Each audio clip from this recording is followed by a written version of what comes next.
Everyday newspapers and news channels are laden with scary and creepy news, and we wonder why man has become so aggressive, hostile, and brutal. And when we look around us, we find that we're surrounded by colossal, multi-storied buildings in the midst of the maddening crowd, far away from the cozy lap of nature. Do you know from where does this hostility and aggressiveness come from? This behavioral disorder is the result of being away from nature, the source, the origin, that is Mother Earth, and which we address it as nature deficit disorder. A disorder which leads to the obsession of gadgets and internet and of losing complete touch with nature. So children, stimulate your mental and imaginative abilities to dive into the beauties and the mysteries of nature with John Keats in his poem A Thing of Beauty. Welcome to my channel Rendezvous with Reena.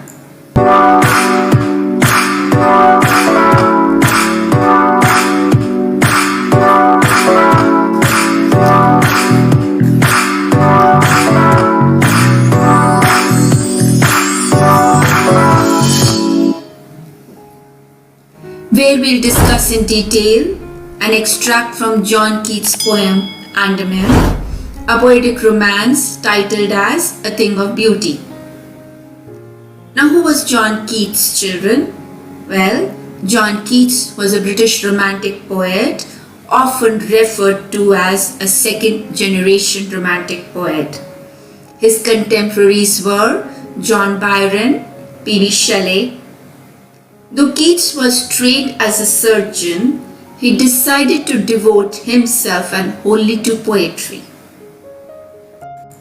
The poem is based on a Greek legend in which the beautiful young shepherd who lived on Mount Latmos had a vision of Cynthia, the moon goddess. The enchanted youth resolved to seek her out, so wandered in the forest down under the sea. The poem is in a form of an allegory. The story of Endymion's pursuit of Cynthia is an allegory of man's quest for ideal beauty. Now the question is, what is beauty? Well, Keats says, a thing of beauty is joy forever. Its loveliness increases. It will never pass into nothingness. Meaning, beauty is the source of eternal and everlasting joy. The loveliness of the beautiful things increases manifold, and the joy multiplies with every thought and leaves an indelible print on our mind. And we relive the joyful experiences whenever we think about it. Now reading the text again. But we'll keep a bower quiet for us, and a sleep full of sweet dreams, health and quiet breathing. So in this poem we see that John Keats primarily speaks about nature and the bountiful beauty of nature. Be it the majestic trees, the sun, the moon, the splendid streams, all of them captivate our mind and spirit. And we experience some rare, exquisite moments in their company as they fill our minds with peace, tranquility.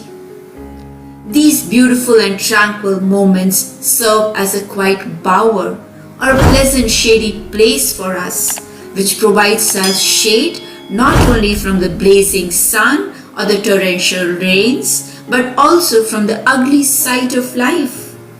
They are a retreat from the sadness and the misery, as these moments fill our mind and heart with peace, joy, and uplift our spirit, bestows us with peaceful sleep, good health, and make our life free from anxiety and stress.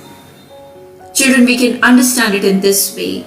For a baby or a small child, mother's lap is a bower. And when he grows up and faces the insecurities of the world, the kind words, the moral support, becomes his bower or the pleasant shady place from where he can derive peace and security. So according to John Keats, the good mental and physical health is the net result of a time spent in the cozy lap of nature, which provides a bower from all the unpleasant experiences in our life.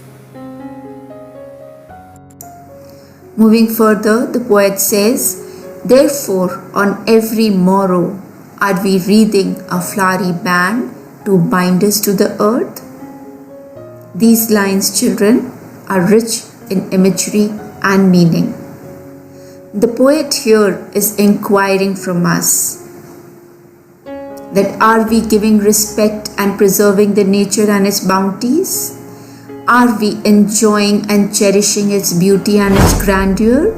And finally, are we gathering enough memories which will strengthen our bond with the Mother Earth?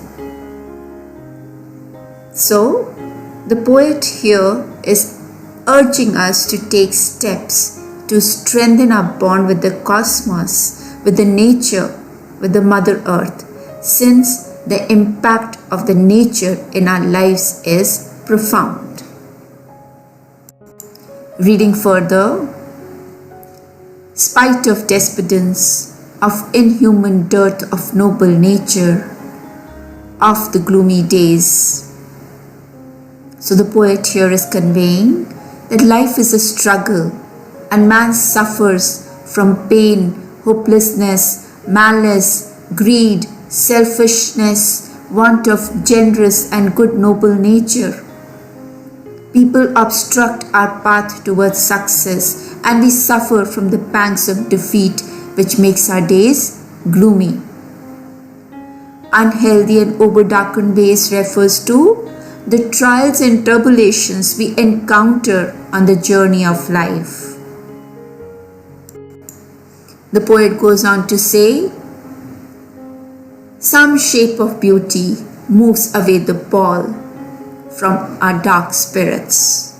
Meaning, the poet John Keats brings to light the fact that in spite of all the hopelessness, dejection, despair, dearth of good noble nature, the sinful and the derogatory ways of the mankind, the mere sight of beautiful things lifts our spirit and removes the gloominess and gives us immense joy.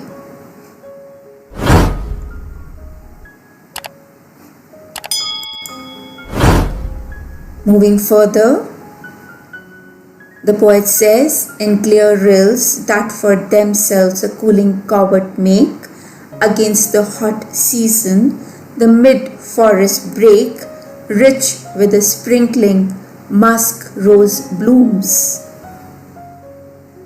Children, the clear rills refers to the rivers and the streams, which are natural source of water and which provide cooling effect and respite in hot season.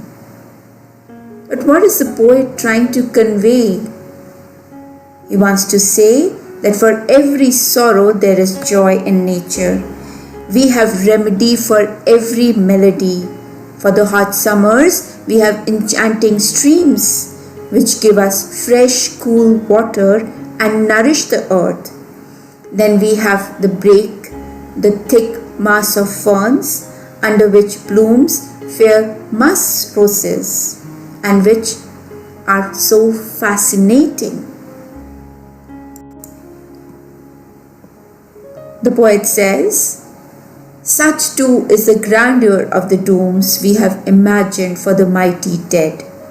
All the lovely tales we have heard or read, an endless fountain of immortal drink pouring onto us from the heaven spring. So, children, Keats wants to convey that the thing of beauty is not just only associated with material or tangible objects. It could also be abstract or metaphysical. A thing of beauty could also be courage, greatness, bravery, grandeur, or the stories of the great men who have immortalized themselves by their noble deeds.